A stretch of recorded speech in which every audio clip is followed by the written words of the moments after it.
Delta class में आपका स्वागत है। हम आज अब जो हमारा 7वां गणित प्रकाश उसमें अध्याय 6 का आगे करेंगे। बस एक दो वीडियो रहती है, लेसन 6 भी आपका कंप्लीट हो जाएगा। स्टार्ट करते हैं आज का। आज की सीरीज़ का नाम है विरहांक फिबोनाची संख्याएं। ये बहुत बढ़िया सी है, इसको सॉल्व करते हैं। इसको वैसे पता नहीं आगे कितना यूज़र नहीं पता, लेकिन इसको क्वेश्चन सॉल्व करने में इसकी बड़ा मज़ा आता है। स्टार्ट करते हैं। जैसे अनुक्रम 1 2 3 5 8 13 21 34 विरहांक फिबोनाची संख्या। ये संख्याएं इस तरह ही लिखी जाती है। आपको समझ में आएगी तब बहुत आसान लगेगी। संपूर्ण गणित में सबसे अधिक प्रसिद्ध अनुक्रमों में से एक है। बहुत फेमस है फिबोनाची। इवन जो लोग ये स्टॉक मार्केट में पैसा लगाते हैं उसमें भी फिबोनाची सीरीज़ देखी जाती है। यह कला, विज्ञान और गणित की दुनिया में प्रत्येक स्थान पर देखने को मिल जाती है। यद्यपि ये संख्या अनेक बार विज्ञान के क्षेत्र में प्राप्त होती रहती है, यह उल्लेखनीय कि इन संख्याओं को सर्वप्रथम खोज कला, विशिष्ट रूप से कविता के संदर्भ में हुई थी। सबसे पहले जो ये थी, यहाँ जो इसकी खोज हुई थी, बाद में साइंस में, मैथ में लिया, सबसे पहले कविता में इसका इस्तेमाल हुआ था। इस प्रकार विरहांक फिबोनाची संख्याएं कला, विज्ञान और गणित के बीच निकटता के संबंधों का एक सुंदर दृष्टांत प्रदान करती है कि सारे आपस में इंटरकनेक्टेड हैं। कैसे हुई विरहांक संख्याओं की खोज? विरहांक संख्याएं सर्वप्रथम हजारों वर्ष पूर्व संस्कृत और प्राकृत भाषा विद्याओं में ग्रंथों में उनकी काव्यात्मक रचनाओं के अध्ययन से उद्गृत हुई थी। वहाँ से हमें स्टार्ट हुई थी। अनेक भारतीय भाषाओं जैसे प्राकृत, संस्कृत, मराठी, मलयालम, तमिल और तेलुगु की काव्यात्मक रचनाओं के प्रत्येक शब्दांश सिलेबस, जिसको हम शब्दांश यानी सिलेबस, लघु एवं दीर्घ के रूप में वर्गीकृत करते हैं। मैं आपको समझाती हूँ ये सिलेबस क्या है, लघु और दीर्घ का क्या क्या यूज़ है। दीर्घ में या लघु छोटा, दीर्घ बड़ा। जैसे मैं इसको इंग्लिश के माध्यम से समझाती हूँ। इंग्लिश में आपके आते हैं वॉवल्स, है ना। वॉवल्स की साउंड क्या होती है? ए, ई, आई, ओ, यू। ठीक है, ये हमारी वो हो गई, क्या कहते हैं, वॉवल्स हो गए। ये होते हैं 5। लेकिन अगर हम वॉवल साउंड की बात करें, ये तो वॉवल्स होंगे। वॉवल साउंड यानी वॉवल्स की आवाज़ ये होती है 20। आप कहोगे 20 कैसे? इन्हीं पाँचों से मिला मिलाकर और आवाज़ बनाएगी। जैसे अगर आप सिंपल बात करें कैट, तो CAT, इसमें सिर्फ जो ए वाली है एक बारी हमारा सिलेबस यूज़ हुआ, यानी एक वॉवल आया है, तो इसकी आवाज़ है हमारी लघु, शॉर्ट। कैट हमने जल्दी बोल दिया, ठीक है। फिर हम बोलते पोइट, लंबी आवाज़ ले रहे हैं ना, पोइट। इसमें देखो अब 2 वॉवल्स यूज़ हुए हैं, यानी 2 बारी वॉवल्स का यूज़ हुआ है, इसलिए ये आवाज़ जो होती है ये हमारी होती है लॉन्ग, जिसको हम कहेंगे गुरु। गुरु मतलब बड़ा या दीर्घ। ठीक है, समझ गए बात को। बी साउंड यानी 2 को मिला के भी बन सकती है, आई ओ को भी आवाज़ मिला के बन सकते हैं, ओ यू को भी मिला के आवाज़ें बन सकती है।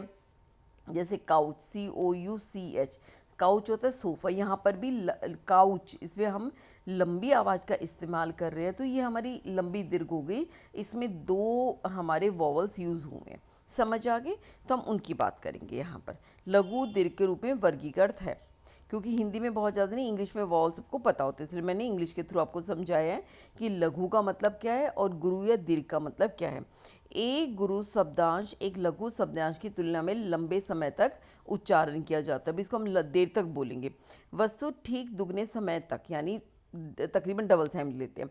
इसके गायन के समय एक लघु शब्दांश समय की 1 ताल पर समाप्त होती है और गुरु शब्दांश के 2 तालों पर समाप्त होती है, यानी एक बीट पर हमारी सिंगल जो आवाज़ है वो ख़त्म हो जाती है। जैसे कैट, बैट, रैट। जैसे हम बात कर लेते हैं रेड कलर की, तो जल्दी बोला जा रहा है रेड, ठीक है, तो ये एक बीट पर ख़त्म हो जाता है। यहाँ पे हमने बोला काउच, पोइट, पोएम, तो वो सब लंबी आवाज़ यानी 2 ताल, 2 बीट लेता है। श्लोक गायन की इस सरल व्यवस्था से असंख्य गणितीय प्रश्न उत्पन्न हुए, जिन पर इन भाषाओं के प्राचीन कवियों ने विस्तृत रूप से विचार किया। बेसिकली सबसे पहले कविता से स्टार्ट हुए। श्लोकों में संबंधित प्रश्नों को पूछने और उनके उत्तर देने की प्रक्रिया में अनेक महत्वपूर्ण गीतें खोजी गई। शब्दांश वो जिसमें यानी जो बेसिक अक्षर उसे शब्दांश कहते हैं। इन प्रश्नों में एक विशेष रूप से महत्वपूर्ण प्रश्न था, लघु यानी एक ताल और गुरु दो ताल के सम्मिलित करते हुए 8 ताल में कितनी रिदम बनाई जा सकती है। कि यानी हम कहीं पर हम लघु इस्तेमाल यानी एक ताल का इस्तेमाल करेंगे, कहीं गुरु यानी दो ताल का इस्तेमाल करेंगे, तो अगर हम 8 ताल लें तो उसमें कितना कॉम्बिनेशन हो सकता है। ठीक है, अब ये इसकी बात अभी आपको समझ में आएगी क्या कहना चाह रहा है। अर्थात कोई व्यक्ति कितनी कितनी विधियों से 8 तालों को लघु और गुरु शब्दांशों से भर सकता है। ठीक है, जैसे हम वही एग्जांपल दे दो, जैसे 4 है, 4 को आप 4 ताल की बात करें तो आप कैसे कैसे लिख सकते हो।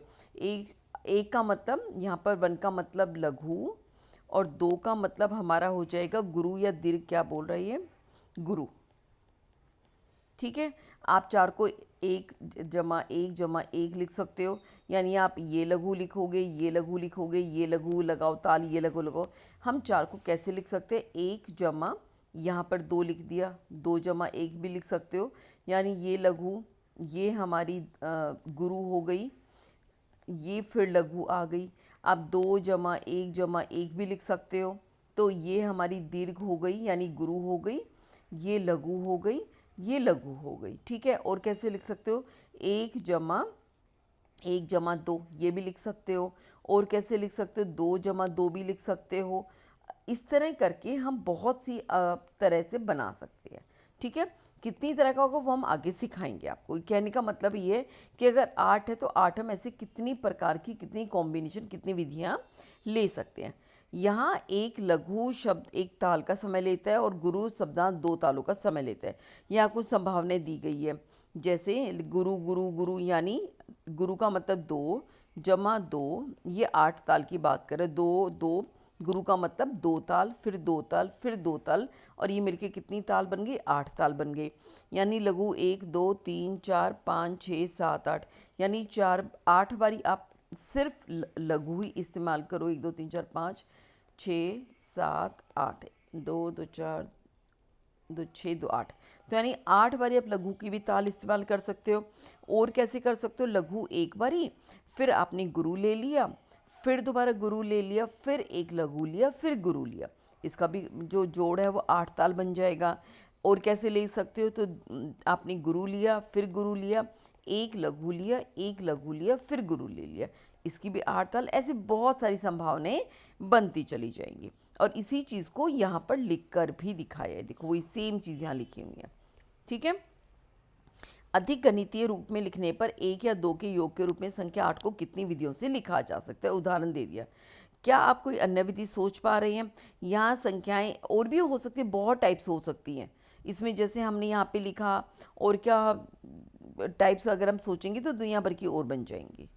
जैसे इसमें हमने स्टार्टिंग में कैसे ले लिया, 2 जमा 2 जमा 2, पीछे 1 ले लिया, ये टाइप बन गई। ऐसी बहुत विधियाँ बन जाएंगी, लेकिन कितनी बन सकती हैं ये हमें ये जो विरहांक फिबोनाची अनुक्रम में पता चलेगा। इसको फिबोनाची क्या कहते हैं, फिबोनाची सीरीज़ भी कहते हैं इंग्लिश में। यहाँ 1 2 3 4 में प्रत्येक को 1 और 2 के रूप में लिखने की सभी विधियाँ दी जा रही है। यदि आप एक ताल लोगे, ठीक है, एक ताल में आप 2 तो ले ही नहीं सकते, तो हम एक को हम 1 ही लिखेंगे और हमारे पास विधि कितनी हो जाएंगी, सिर्फ 1 ही होगी। आप एक को 1 ही बार लिख सकते हो, यानी लघु को लघु लिखोगे। आप 2 ताल लेना, 2 ताल कैसे ले सकते हो, दोनों की दोनों आप शॉर्ट भी यानी लघु भी ले सकते हो, एक आप गुरु भी ले सकते हो। तो आपके पास 2 कितनी विधियाँ आ गई, कितनी विधियों के आ गई, 2 आ गई। अगर आपको 3 ताल की लेनी है, ये हमारी ताल है, ठीक है, 3 ताल में लेना है, आप तीनों वो ले सकते हो, लघु ले सकते हो, एक लघु और 2 गुरु, सॉरी, एक लघु और एक गुरु ले सकते हो, या एक गुरु एक लघु ले सकते हो। कितनी आपने टाइप लेके देख ली, 3 लेके देख ली। अगर आप 4 लेते हो, याद रखना आप 3 को इस्तेमाल नहीं कर सकते, सिर्फ आपको 1 या 2 का ही इस्तेमाल करना है। 4 आप कैसे ले सकते हो, 4 बारी 1 ले लिया, या आप पहले 1 लोगे फिर 2 ताल ले ली, आपने 1 ताल ली, 2 ताल ली, 1 ताल ले ली, या 2 ताल ली, 1 ताल ली, 1 ताल ली, या दोनों आपने 2 ताल वाली ले ली। तो हमारे पास 5 ऐसे तरीके आ गए। इसको हम लिखना भी सीखेंगे, अगर आगे बढ़ाना हो तो हम कैसे लिख सकते हैं। अपनी अभ्यास पुस्तिका में संख्या 5 के सभी संभावित विधियों में 1 और 2 के रूप में लिखने का प्रयास कीजिए। ये हम अपने आप लिख के देखते हैं। देखो हमें 5 का चेक करना है, तो कैसे करेंगे?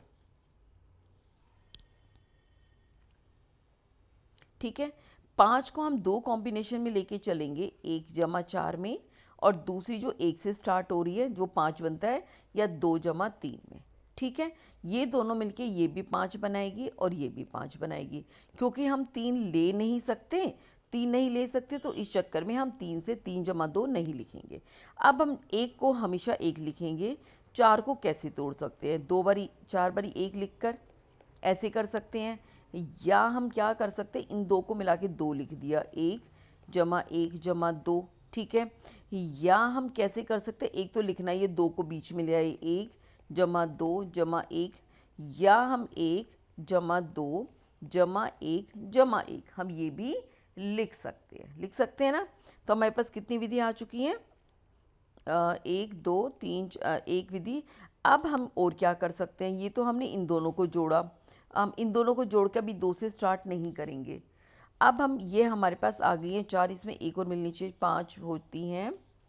1 2 3 4 5, 5 जो मिलेगी हमारे पास टोटल 7 हमारे पास विधि मिलेंगी। जब हम 2 विधि को लेके चलते हैं, यहाँ पे देखो 2 को आप कैसे लिख सकते हो? 3 को 1 जमा 1 जमा 1 ऐसे लिख सकते हो। 3 को आप कैसे तोड़ सकते हो? 1 जमा 1 जमा 1 आपने ऐसे तोड़ दिया। फिर आप कैसे कर सकते हो? इन 2 का 2 बना दिया, फिर 1 बना दिया। ठीक है, और कैसे ले सकते हो? इन दोनों को 2 लिया, इसको आपने 1 आगे ले गए, 1 2 को पीछे ले गए। ठीक है, ये कर दिया। अच्छा, एक और कॉम्बिनेशन रह गया। इसमें हम क्या भी कर सकते हैं, इन दोनों को जोड़कर भी लिख सकते हैं। 1 जमा 2 जमा 2, ये मेरे को ध्यान नहीं रहा था, एक हमारी ये भी सीरीज़ हो सकती है। तो 5 यहाँ पर मिल गई। 1 2 दूसरी विधि, तीसरी विधि, चौथी विधि। आप थोड़ी सी प्रैक्टिस करोगे आपको समझ आ जाएगी। ये 1 विधि, 2 विधि और 3 विधि। 3 विधि हमें 2 वाली ताल में मिल गई, 5 विधि हमें 1 ताल से। जो 1 ताल से स्टार्ट होगी उसमें 5 विधि हैं, जो 2 ताल से स्टार्ट होगी उसमें 3 विधि हैं, और कुल मिलाकर हमें कितनी विधि मिल गई? हमें 8 विधि मिल गई। ठीक है, ये मैं कुछ और देख रही थी, समझ आ गया कैसे किया है हमने। हम 3 स्टार्ट, जो जितने भी हम संख्याओं की बनाएंगे, हम 1 से जोड़ते और 2 से जोड़ते हुए बनाएंगे। ठीक है, अभी और क्वेश्चन होगा और चीज़ें धीरे धीरे क्लियर हो जाएंगी। आपने 8 विभिन्न विधियां प्राप्त होनी चाहिए। क्या आप सभी संभावनाओं को लिखे बिना इनका ज्ञात कर सकते हैं? क्या आप इन 8 के लिए इसका प्रयास कर सकते हैं? बिल्कुल कर सकते हैं। यहाँ लघु एवं गुरु संबंध की 5 तालों वाली सभी लय लिखने की एक क्रमबद्ध विधि दी जा रही है। 4 तालों वाली सभी, जिसमें 4 ताल होंगी, उसके आगे हमने पहली 1 जमा लिख दिया। फिर 3 तालों वाली सभी लय के आगे, 4 ताल का मतलब क्या है? यहाँ पे 5 का 1 जमा 4, 4 तालों वाली। और यहाँ पर 3 तालों वाली का मतलब क्या है? 5 बराबर है 2 जमा 3। ये हमने लिख दी सारे के सारे के सम्मुख। जितनी हमारी 3 तालों वाली है उसका सम्मुख क्या हो जाएगा? 2 जमा। जो हमारी 4 ताल वाली है उसका हमारा सम्मुख क्या हो जाएगा? 1, यानी फ्रंट में पहले 1 आएगा। ठीक है, ये वही सारी विधि 5 ही होगी, 3 ही होगी। इस प्रकार 5 तालों वाली 8 लय है, जो अभी आपको यहाँ पर हमने करके दिखाई है। यह विधि तब ठीक से कार्यान्वित होगी जब 5 तालों वाले प्रत्येक लय को या तो 1 जमा से या 2 जमा से प्रारंभ होना चाहिए, जो हमने बिल्कुल वैसे ही किया है। यदि यह 1 जमा से प्रारंभ होती है तो शेष संख्याओं को एक 4 ताल लय प्रदान करनी चाहिए। 4 ताल में आप चारों शॉर्ट दे सकते हो, चारों लघु, 2 लघु, 1 गुरु, 1 लघु, गुरु लघु, गुरु लघु लघु, गुरु गुरु, इस तरह हमने कर दी। इन सभी को लिख सकते हैं। यदि 2 जमा के साथ प्रारंभ होती है तो शेष संख्याओं एक 3 ताल लय प्रदान करनी चाहिए, जैसे लघु लघु लघु, लघु दीर्घ, दीर्घ लघु। ठीक है, हम सभी इनको लिख सकते हैं। इन प्रकार 5 ताल लयों की संख्या, 4 ताल की संख्या और 3 लय मिलाकर इनका योग है, जो हमारा 8 निकला है। 6 ताल लय कितनी होंगी, कैसे पता करेंगे? इसका एक ना सूचीबद्ध, अब आपको बताती हूँ कैसे बनाई ये सीरीज। ठीक है, जैसे आपने 1 2 आपने गिनती लिख ली, 3 4 5 6 7, ये हमारी संख्याएं हैं कि कितनी ताल हमने ली है। ठीक है, 1 पर 1 ही जाती है, दो पर कितनी जाएंगी हमारी, ये दोनों आपस में प्लस हो जाएंगी, ठीक है। दो और एक हमारी प्लस होके बन जाएंगी 3, ठीक है। नहीं, यहाँ पे एक और दो हमारी सॉरी सेम रहेंगी, क्योंकि पहले दो नंबर हमारे सेम रहते हैं, दो हो जाएंगी। तीसरी ताल पर कैसे जाएगी, हम इन दोनों का प्लस कर दें, 1 + 2 कितना होता है 3, तो तीसरी पर हमारे पास 3 मिल जाएगी। मैं लाइन खींच देती हूँ ताकि आप समझ पाएँ। मैं कोई नहीं, बॉक्स टाइप में बनाती हूँ, इसमें थोड़ा आपको कन्फ्यूज़न हो जाएगा, समझाने की कोशिश कर रही हूँ बट कन्फ्यूज़न हो जाएगा। यहाँ पर हमारी हो जाएगी ताल, ठीक है, और यहाँ पर हो जाएंगी हमारी कितनी विधियाँ बनी। जैसे अगर हम एक ताल लेते हैं तो हमारे पास एक होगा और एक ही विधि होगी। अगर हम दो ताल लेते हैं तो दो लेके हमारे पास विधि भी दो होगी, ठीक है। अगर हम तीन ताल लेते हैं तो हमें क्या करना है, इससे इनसे पहले जो आई है इन दोनों को हम जोड़ देंगे, 1 + 2 कितनी हो गई 3, तो 3 में हमारे पास 3 ताल होंगे। जब 4 ताल की बात आएगी तो जो पीछे वाले दो हैं, 2 और 3, यानी 2 और 3 इनको जोड़ेंगे, किनको जोड़ेंगे 2 और 3 को, तो कितनी हो जाएगी 2 + 3 बराबर है 5 ताल। तो हमारी 5 ताल 5 विधियाँ बन जाएंगी। अगर 5 ताल लेना चाहते हैं तब कॉम्बिनेशन क्या रहेगा, जो हमारी पिछली दो हैं इनको जोड़ेंगे, 3 + 5 कितनी हो जाएगी 8 हो जाएगी, तो यानी हमारे पास 8 विधि हो जाएगी जो अभी हमने यहाँ पर निकाली थी। अगर आप 6 ताल लेते हो तब क्या होगा, जो हमारी पिछली दो है इससे पहले वाली दो इनको जोड़ेंगे 5 + 8 बराबर है 13, तो कितनी विधि हो जाएंगी 13। तो ये हमारी जो सीरीज़ आई है इसको हम फिबोनाची सीरीज़ कहते हैं। फिबो जो भी स्पेलिंग है फिबोनाची वो क्रम, ठीक है, 1 2 3 5 8 13 इस तरह। अब आप जैसे उसमें क्वेश्चन आया था, क्या आप बता सकते हैं कि 6 ताल कितनी होगी, तो हमने बड़ी आसानी से बता दिया बिना ड्रॉ करे कि 13 होगी। कोई पूछे 7 में कितनी होंगी, बहुत आसान है, इन दो वाले को जोड़ दिया, 8 + 13 कितना हो गया 21, तो कितनी होगी 21 होगी। ऐसे हम बढ़ाते चले जाएंगे। समझ आ गया ना फिबोनाची सीरीज।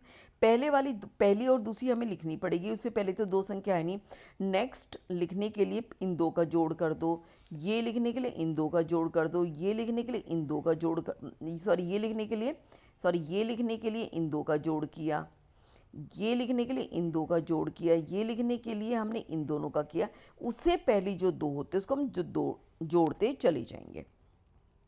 इसी तरह के अनुसार 5 तय लय वाली संख्या और 4 तय लय वाली संख्या का योग अर्थात 8 + 5 13 होगा। इस प्रकार 6 तालों वाली 13 लय होगी।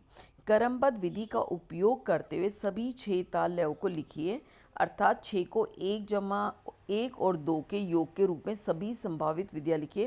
क्या आपको 13 विधियाँ प्राप्त होंगी? चलो करके देखते हैं। देखो, इसका हम उत्तर लिखते हैं, कैसे लिखेंगे। हमें क्या लिखना है, 6 ताल हैं हमारे पास। 6 ताल में कुछ तो हमारी यहाँ लिख लेती हूँ 1 + 5 वाली होंगी, ठीक है, क्योंकि हम 1 या 2 से ही ताल स्टार्ट करेंगे, ठीक है। 1 + 5 में हर जगह एक तो रहेगा ही रहेगा, ठीक है। +5 को हम कैसे लिख सकते हैं, 1 + 2 +3 +4 +5, इनका योग 6 होना चाहिए। देखो 1 2 3 4 5 6, ठीक है। और कैसे, ये एक तो ऐसे की ऐसे आएगा, और क्या हो सकता है 5 में हम इसका जोड़ कर दें, 1 + 1 +1 +2, ठीक है। और क्या कर सकते हैं, 2 को यहाँ लिख दें, यानी इन दो का जोड़ कर दें हम, तो क्या हो जाएगा, ये एक तो है 1 +1 +2 +1। अब भी देखो 2 3 नहीं, एक मैं छोड़ के बीच का एक, रुको, मैं इन दोनों का आपस में पलटा रही हूँ, तो मेरे पास +1 ये रह जाएगा, +2 +1, यानी 2 पीछे से दूसरी संख्या पर आ गया। अब क्या करेंगे, 2 को हम यहाँ लिख सकते हैं, हमें एक और विधि प्राप्त हो जाएगी, 1 +1 +2 +1 +1। अब मैं क्या करूँ, इस 2 को इधर लेके आ रही हूँ, 1 जमा 2 जमा 1 जमा 1। ठीक है, कितनी विधि प्राप्त हो चुके हैं? 1 2 3 4 5। ये 5 की संख्या में हमें विधि प्राप्त होंगी 8। अभी हमारे पास 3 विधि और हमें 5 वाली, इस जब 5 में होंगी, 5 की संख्या हमारी 8 थी, तो हमें 8 विधियाँ बनानी हैं। ठीक है, अभी हमारे पास हो गई है, देखो गिनते हैं, 1 2 3 4 5। अब हम क्या कर सकते हैं, हम इन दो दो का भी जोड़ लेके चल पड़े। कैसे होगा? 1, इसको एक छोड़ दिया, जमा दो, इसका भी जोड़ कितना जा रहा है? 2 2 4 5 6 जा रहा है। ये हमारी छठी विधि हो गई।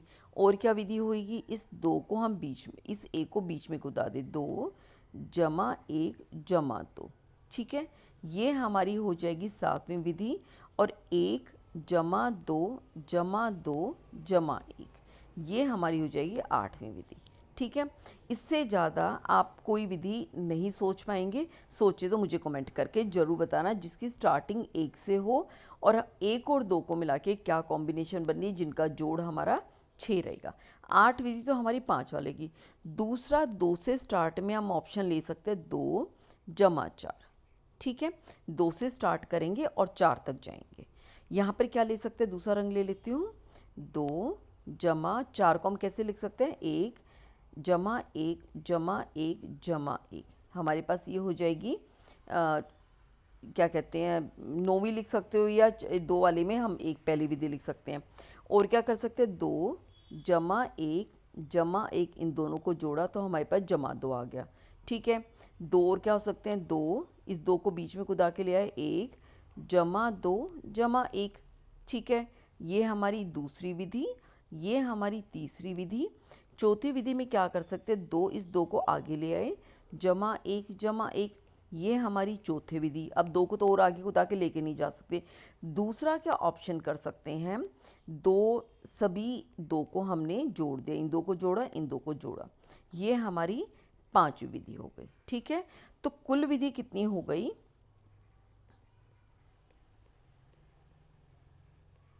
जो 5 वाली, इसमें हमें मिली 5 विधि, इसमें मिली थी 8, तो कुल विधि कितनी होगी? 8 जमा 5 बराबर है 13। इसके अलावा आपकी 1 और 2 ताल वाली कोई कॉम्बिनेशन आप कुछ भी करके देख लेना, 6 बनाने में इससे ज़्यादा नहीं जाएंगी। ठीक है, ये है आपका छठा प्रश्न। हमें याद रखना, 3 4 5 कुछ भी नहीं यूज़ करना, सिर्फ 1 और 2 को इस्तेमाल करना है। किसी भी निश्चित संख्या में दी गई ताल के लघु एवं गुरु अक्षरों में सभी लय की गणना करने के लिए सुंदर एवं उत्तम विधि एक महान प्राकृत भाषा और छंद शास्त्री विरहांग ने लगभग वर्ष 700 सामान्य संवत में प्रदान की थी। सबसे पहले इसको विरहांक ने दी थी, इसलिए विरहांक फिबोनाची नाम आता है इसका। उसके बाद बोलते हैं, उन्होंने अपनी इस विधि को कविता को प्राकृत छंद के रूप में दिया। इसका अनुक्रम 1 2 3 5 8 13, जैसे अभी हमने 13 बनाई, 21 34 को विरहांक अनुक्रम कहा जाता है, तथा इस अनुक्रम की संख्याएं विरांग संख्याएं कहलाती हैं। विरांग इतिहास में वे प्रथम ज्ञात व्यक्ति थे जिन्होंने स्पष्ट इस महत्वपूर्ण संख्याओं पर विचार किया और इसके बनने का नियम लिखा। भी कैसे विरहांक अनुक्रम बना, क्योंकि नेचर में बहुत यूज़ होता है। भारत में अन्य भाषाविदों और छंद शास्त्रियों ने भी इन संख्याओं को इसी काव्यात्मक संदर्भ में विचार किया। निसंदेह विरहा को प्रसिद्ध भाषाविद और छंद शास्त्री पिंगल के पूर्व कार्यों से प्रेरणा प्राप्त हुई। पिंगल का जीवन काल लगभग 300 सामान्य पूर्व यानी 3 BC में आ गया था। विरांग के बाद इन संख्याओं के बारे में गोपाल ने 1135 में इसके ऊपर काम किया। हेमचंद्र ने 1150 द्वारा भी लिखा गया, इसके बारे में लिखा गया। पश्चिम में इन संख्याओं को एक इटालियन गणितज्ञ फिबोनाची के नाम पर फिबोनाची संख्याएं कब उन्होंने भी यहाँ बनाई थी, लेकिन उन्होंने बहुत लेट बनाई। इन्होंने संख्या के विषय में विरहांग से 500 वर्ष बाद लगभग 1202 सामान्य संवत में लिखा था। जैसे कि हम देख चुके हैं, फिबोनाची ना तो प्रथम व्यक्ति थे, ये तो बहुत लेट आते हैं, ना ही द्वितीय थे हमारे गोपाल, ना ही तृतीय व्यक्ति थे, तृतीय हमारे रामचंद्र थे। इन्होंने इस संख्या के विषय में लिखा, परंतु कभी कभी विरहांक फिबोनाची संख्या का उपयोग इसलिए किया जाता है कि सभी व्यक्ति समा सके। वस्तुतः इसका संदर्भ क्या है? वैसे इटालियन में, इंग्लिश में इसको फिबोनाची सीरीज़ कहते हैं, लेकिन विरहांक नाम भी दिया जाता है कि सबसे पहले विरहांक इनको ढूंढ के लाया था। अतः लघु एवं गुरु शब्दांश वाली 8 तालों में से कितनी वो होंगी, 8 तालों में कितनी होंगी? 8 में अभी हमने देखा था 1 2 3 4 5 6 7 8, 34 होंगी, जो 34वें नंबर पे है। हम इसके लिए विरांक अनुक्रम में का 8वां पद ले लेते हैं, जो हमने ले लिया। इस प्रकार 8 ताल वाली 34 लग, यानी 8 यानी 1 जमा 1 या 1 जमा 2 के 34 हमारी विधियाँ होंगी। ठीक है, इस अनुक्रम में 55 के आने के बाद वाली संख्या लिखो। कैसे लिखेंगे? 55 के लिए हम इन दो को जमा कर देंगे, 34 जमा 55 हम जोड़ेंगे तो कितना हो जाएगा? 5 और 4 9, 5 और 3 8, तो कितनी हो जाएगी? 89। ठीक है, इन दोनों को जोड़ के हम ले आए। हम देख चुके हैं, अच्छा बताइए रखिए, इसमें में अगली संख्या पिछली दो संख्याओं को जोड़कर प्राप्त होती है। जांच कीजिए यह तथ्य ऊपर दी गई संख्याओं के लिए सत्य है या नहीं। अगली संख्या जो हमारी ये आ गई, इसमें अगली 3 संख्याएं लिखिए। अगली 3 संख्या को जब हम लिखेंगे तो क्या होगा? 55 और इसको जोड़ दो, 55 और 89 को जोड़ा, कितना हो गया? 9 और 5 14, हाथ से लग गया 1, और ये हो जाएगा 5 और 1 6, 8 और 6 14, तो ये हो जाएगा हमारा 144। ठीक है, अब इससे ये वाली सीरीज लिखने, इन दोनों को जोड़ दो, कितना होगा? 89 और 144 जोड़ दिया हमने, 9 और 4 13, हाथ से लग गया 1, ये हो जाएगा 9 9 और 4 13, हाथ से लग गया 1, तो हमारे हो जाएगा 233। अब अगली ये लिखनी है, तो 233 में हम क्या जोड़ देंगे? 144, 4 और 3 7, 4 और 3 7, 2 और 1 3, 377। एक बार वो चेक कर ले दोबारा, मैथ्स कहीं कई बार लिखते लिखते वो हो जाता है। 9 और 5 14, से 8 5 13 और 1 14, 144 हो गया। 233 में अब 144 जोड़े, 4 और 3 7, 4 और 3 7, 2 और 1 377। ठीक है, और हम 144 में 89 जोड़े, 9 और 4 13, हाथ से लग गया 1, 8 और 5 8 5 13, हाथ से लगे। ठीक है, ये हमारी अगली सीरीज़ हो जाएगी। आपको पता ही चल गया हमने कैसे निकाला है इसको, पहली दो को जोड़ते चले गए, यानी इन दो को जोड़ा तो हमें ये मिल गई, फिर हमने इन दो को जोड़ा तो हमें ये मिल गई, और फिर हमने इन दो को जोड़ा तो हमें ये मिल गई। यदि आप उपरोक्त अनुक्रम की एक और संख्या लिखने तो आप क्या बता सकते हैं? पिछली दो जोड़े बिना ये संख्या सम होगी या विषम होगी। अब ये देखो, इसके अंदर सम पता है ना, हमारी सम संख्याएं कौन सी होती हैं? जिसके पीछे 0 2 4 6 8 आए, और विषम में क्या होता है? जिसके पीछे 1 3 5 7 9 आए। अगर हम यहाँ देख रहे हैं, ये हमारी विषम है, 2 सम है, 3 विषम है, 4 सम है, क्या कर गई? नहीं, ये देखो, 1 विषम 1 सम, 5 हमारी हो गई विषम, 8 हो गई सम, 13 फिर विषम आ गई, 21 विषम आ गई, 34 सम आ गई, फिर 35 विषम आ गई, फिर 79 विषम आ गई, 144 सम आ गई। तो हमें क्या पैटर्न मिल पा रहा है कि इंग्लिश में भी देखो, ये हमारे पास odd even, odd odd even, odd odd even, इसका मैं पीछे का मिटा देती हूँ, odd odd even, odd odd, आराम से देखिए कि दो विषम संख्या है, और यहाँ पर भी अगर हिंदी में देख रहे हैं, ये विषम है, ये विषम है, कि हम ये पा रहे हैं कि दो विषम संख्या एक सम संख्या, दो विषम संख्या एक सम संख्या है, दो विषम संख्या एक सम संख्या। तो आसानी से देख के बता सकते हैं, दो विषम के बाद यहाँ पर क्या आएगा? उत्तर में सम संख्या आ जाएगी। इसी तरह दो ऑड के बाद इवन, दो ऑड के बाद इवन, दो ऑड के बाद इवन, इन दो के बाद हमारा इवन आ जाएगा। इस अनुक्रम में प्रत्येक संख्या में समानता क्या देख लिया, दो ऑड के बाद एक इवन आ जाता है। मैं आपको ये पैटर्न देख पा रहे, बिल्कुल देख पा रहे। क्या पैटर्न था हमारा? विषम, फिर हमारा विषम था, और फिर हमारा आ गया था सम, कि दो विषम के बाद एक सम आ रहा था। वर्तमान समय में विरहांक फिबोनाची संख्याएं काव्यात्मक रचनाओं, श्लोकों से लेकर ढोल नगाड़े बजाने तक, चित्रकला और वास्तुकला को लेकर विज्ञान में अनेक गणितीय कलात्मक सिद्धांतों का आधार बनाती है। संभवतः इन संख्याओं को सबसे अधिक प्रकटीभूत अद्भुत घटनाएं प्रकृति की कलाओं में होती है। उदाहरणतः जैसे एक गुलाबहार के फूल में पंखुड़ी के साथ सामान्यतः संख्या एक विरक संख्या होती है। जैसे आप देख पा रहे हैं यहाँ पे 13 पंखुड़ी हैं। 13 के बाद कितनी पंखुड़ी आ गई? 21 आ गई। 21 के बाद कौन कितनी पंखुड़ी आ गई? 34 आ गई। और कहाँ से देख पा रहे हैं? 13, 21, 34। तो एक प्रकृति ने भी, जैसे ये संख्या, ये गुलबहार का फूल है, इसने भी हमारी प्रकृति की जो हमारी विरहांक वाली संख्याएं हैं वो ही ली है। विरांग फिबोनाची संख्याओं में के अनेक उल्लेखनीय गणितज्ञ गुण और जिसका हम बाद में गणित के साथ अन्य विषयों में भी अध्ययन करेंगे। ये संख्या वस्तुतः विज्ञान, कला और गणित के बीच घनिष्ठ संबंधों का एक उत्तम उदाहरण है। बताएं, ढोलक बजाने में भी इसका इस्तेमाल करते हैं। ये आज की हमारी यही टॉपिक था, आगे इस टॉपिक का कोई नहीं है। फिर एक हमारी छोटी सी अंक पहली रह जाएगी, फिर आइए पता लगाइए, ये लास्ट होगा। वीडियो पसंद आए तो बच्चों लाइक कर देना, सब्सक्राइब कर देना, शेयर कर देना, कमेंट कर देना।